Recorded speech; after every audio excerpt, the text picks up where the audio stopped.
At 6 in the morning, while the street was still dark and quiet, I unlocked my son's shop with my own key and wondered, again, what a thank you card was really worth. He liked to say it with a smile. "Mom, you're helping family. This isn't a job." Every time he said that word, helping, something in my chest tightened. Helping was what you did for an hour, maybe an afternoon. Helping didn't come with alarm clocks, spreadsheets, or 12-hour days. But I swallowed it, because he was my son, and because I wanted to believe his voice more than my instincts. By the time the sun came up, I had already balanced the register, answered emails, and set up invoices. When the first customer walked in, my son was still at home finishing his coffee. He'd stroll in later, relaxed, clap me on the shoulder and say, "See? Team effort. Team effort. No paycheck, no paperwork." I watched his kids in the back when school was closed, rocking them while answering supplier calls. When I asked if we should track my hours just in case, he waved his hand like I'd told a bad joke. "Why would we do that?" he said. "You don't need to worry. One day, this will all be yours too. We'll write it down in the will." The word "will" landed heavy. It sounded distant, fragile, like a promise that could disappear with a sentence change. But he said it so casually, so kindly, that questioning him made me feel disloyal, like I was accusing him of something unthinkable. So I kept showing up. I closed at night, counting the cash alone under buzzing fluorescent lights. Sometimes I'd look at my reflection in the dark window, tired eyes, shoulders slumped, and ask myself how I got here.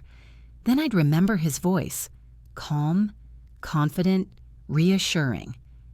"Mom, don't make this complicated." That sentence hurt more than he knew. Every time he said it, I felt small, like my effort was an inconvenience instead of a sacrifice. Complicated meant inconvenient. Complicated meant asking for proof that my work mattered. On Mother's Day, he handed me a card in front of the kids. They hugged me, and I smiled so hard my cheeks hurt. Inside the card, he'd written, "Thanks for always being there." No check fell out, no mention of hours, just ink. When I looked up, he was already moving on, talking about inventory, about growth, about how lucky we were. Lucky. That word stayed with me all day. I wondered who exactly it was meant for. That night, as I locked the door, I realized something had shifted. I still loved my son. That hadn't changed. But love, I was learning, could be used like a blanket. Soft, warm, and heavy enough to keep you from moving. I told myself I was being patient. I told myself this was temporary. I told myself family didn't need receipts. But deep down, something quieter was forming, a question I hadn't dared to ask yet. And once it appeared, I couldn't make it go away.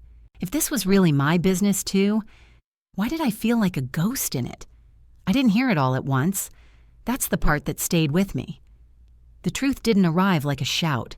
It slipped in, quietly, word by word, while I was doing what I always did, working. I was in the back office, sorting receipts into neat stacks, fixing a mistake in the ledger that he said wasn't a big deal. My name wasn't on any of those papers, but my handwriting was everywhere. I remember thinking for a moment that this place looked more like mine than his. Then I heard his voice from the front of the shop. It was light, relaxed, the voice he used with people he trusted. "Yeah, it's already done," he said. "I transferred my share to my wife last year." I froze. My pen stopped in midair. Someone laughed with him. I couldn't hear who. It didn't matter. "Cleaner that way," he went on. "Keeps things simple." Simple. That word again. He loved that word. Every time he used it, it felt like he was pushing something off the table and pretending it had never been there. I waited. Part of me hoped I'd misunderstood, that he'd say my name next, that he'd explain. Instead, he added, "Mom, she just helps out. You know how she is. She likes to stay busy. Helps out." I felt my face get hot. Not anger yet. Something heavier. Something slow. I thought about the mornings I opened the shop alone, the nights I closed it, the weekends I missed because it'll only take a minute. all of it reduced to helps out. I didn't step out. I didn't confront him.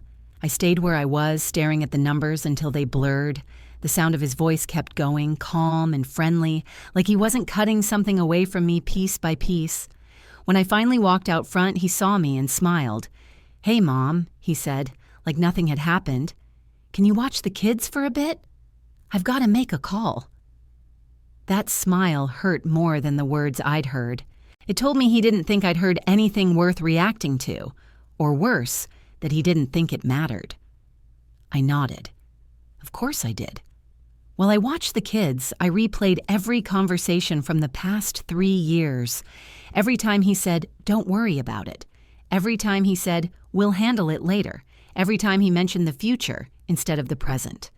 I realized then that later was never meant for me. At closing time, he clapped his hands together and said, "Good day, right? We make a good team." Team. Another word that had started to feel hollow. Teams share credit. Teams share rewards. What we had was something else. As I counted the cash, he talked about plans, expansion, new equipment. His wife had ideas, he said. She was really invested. That phrase landed hard. Invested. I wondered what he thought I'd been doing all this time. I wanted to ask him why my name wasn't worth writing down, why my work disappeared the moment it became inconvenient. But the words stayed stuck. I was still his mother. He knew that, and he used it without raising his voice once. That night, at home, I sat at my kitchen table and opened the Mother's Day card again. I read the thank you like it was evidence of something that no longer existed. I wasn't just tired anymore. I wasn't just hurt. I felt replaced, quietly, politely, on paper I'd never seen. And for the first time, I understood something clearly. This wasn't an accident. This was a choice.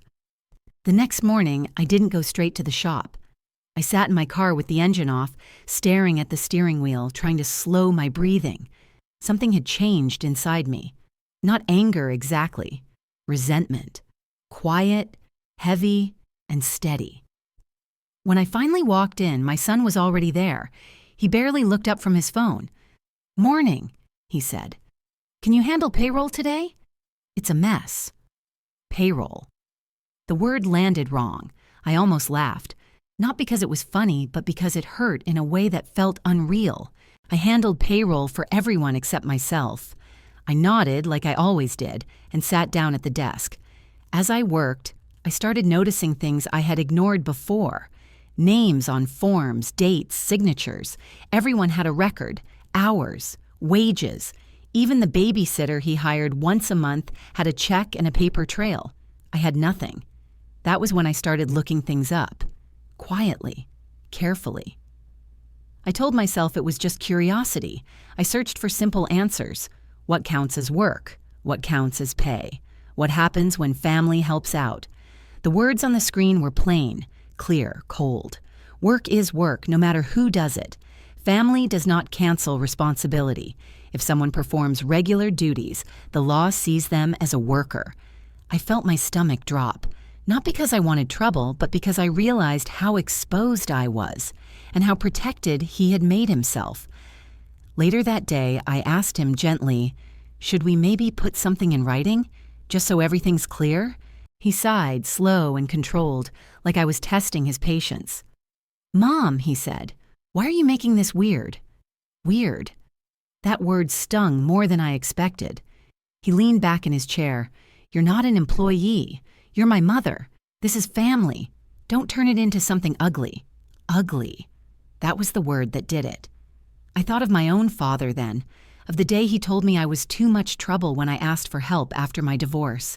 The same tone, calm, final, like my needs were a personal flaw. For a moment, I could see the pattern clearly. How love could be used to keep someone quiet. How guilt could be cheaper than wages. I could have raised my voice. I could have listed every hour, every task, every sacrifice. But I didn't. I chose silence. Not because I agreed, but because he was still my son. And that mattered more than winning an argument. That night, I learned more. about unpaid labor, about how the government doesn't care about intentions, only records, about how back pay isn't a favor, it's an obligation, about how a simple contract or even a written promise can change everything. I felt foolish for not knowing sooner, but more than that, I felt used.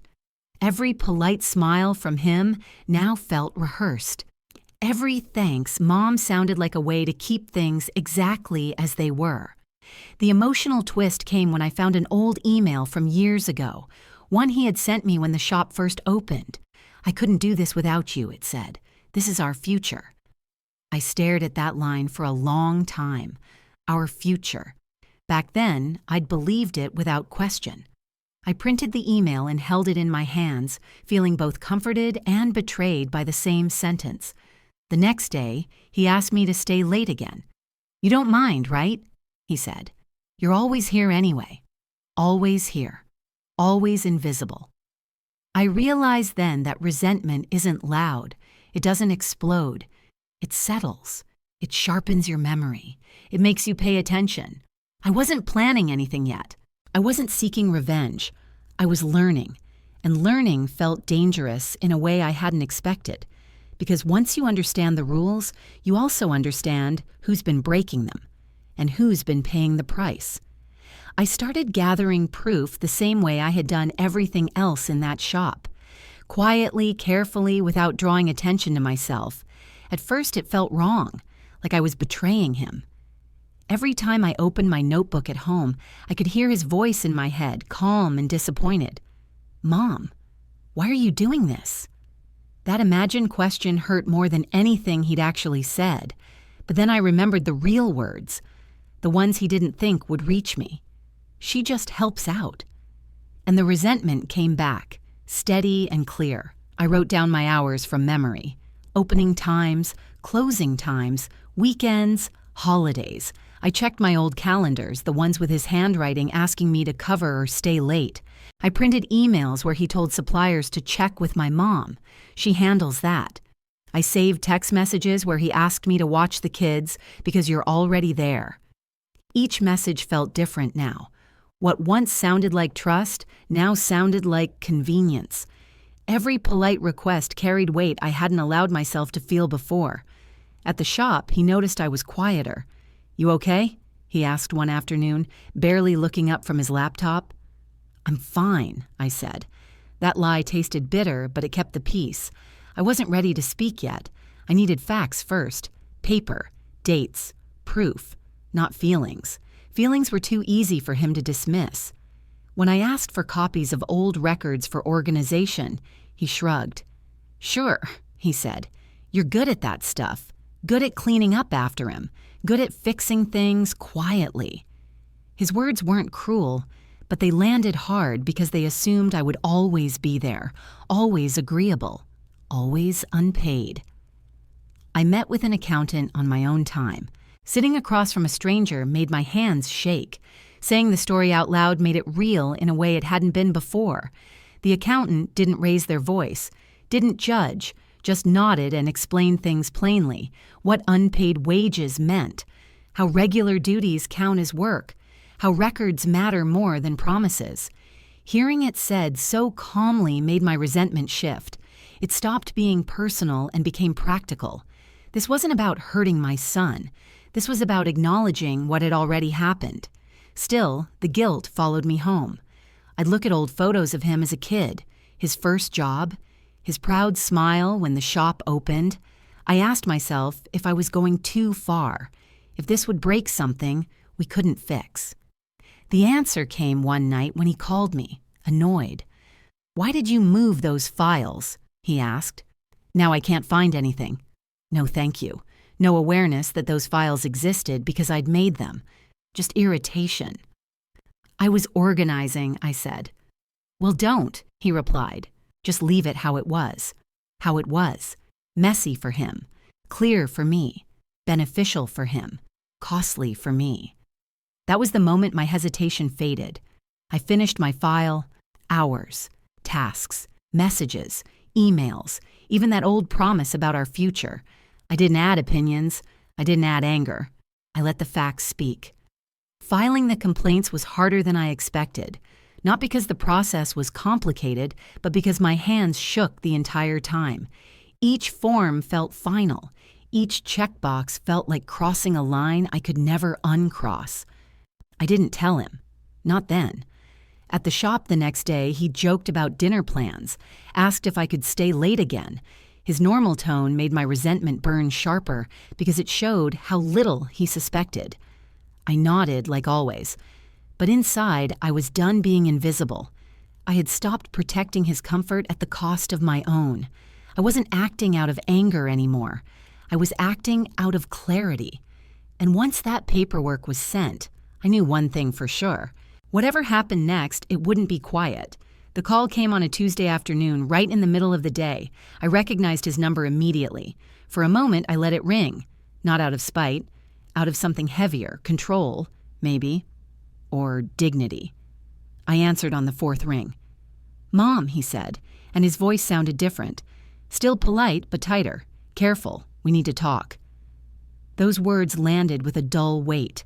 Not panic, not apology, just necessity. We met at the shop after closing. The lights were off except for the office lamp. I sat across from him at the same desk where I'd worked for years, the desk where my name never appeared on anything official. He avoided my eyes at first, shuffling papers he already knew by heart. "They reached out," he said finally. "There are questions. He said it like they were a misunderstanding, like numbers and dates had somehow confused themselves. I didn't speak. I let the silence stretch. That alone felt new. He cleared his throat. "I didn't think it would go this far." That sentence hit me harder than anger ever had. Not I didn't think I was wrong, just I didn't think there would be consequences. The resentment I'd carried for years pressed firmly against my ribs. "I was trying to keep things simple," he added. "Softer now. Simple for him. Costly for me." He explained his plan carefully, like a business pitch. He would formally calculate what I was owed. Back pay. A share I'd been promised but never given. He would buy it out cleanly, officially. No more questions, no more risk. As he talked, I watched his hands. The same hands I'd held when he was a child. The same hands that signed documents without my name on them.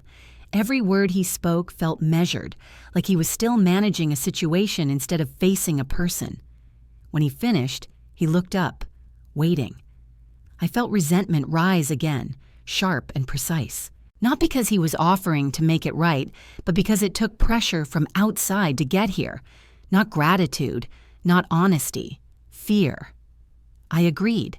Not because it healed everything, but because it was fair. Because fairness mattered to me, even now. The paperwork took weeks. Meetings, numbers, signatures. Each step reminded me how real my work had always been, even when it was ignored. When the final documents were ready, he slid them across the desk.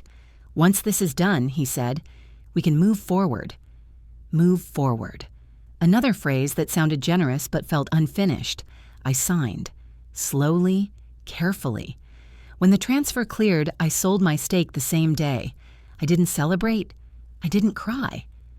I felt something quieter. Relief, maybe? Or closure without warmth. On my last day, I cleaned out the drawer I'd used for years. Pens, notes, an old schedule written in my handwriting. He stood nearby, unsure what to say. "Thanks," he finally offered. The word felt thin. Not useless, just late. I walked out before he could say more. The door closed behind me with a familiar sound. I'd heard it thousands of times before. This time, it didn't belong to me. At home that night, I sat alone with the check on the table. It represented years of work, years of silence. It didn't fix what had been broken, but it proved something important. I hadn't imagined any of it. I thought about how close I'd come to staying quiet forever, how easy it would have been to keep believing promises instead of facts. How many people do? I still love my son. That hasn't changed. But love, I've learned, doesn't mean erasing yourself. And family doesn't mean free. If there's one thing I carry with me now, It's this.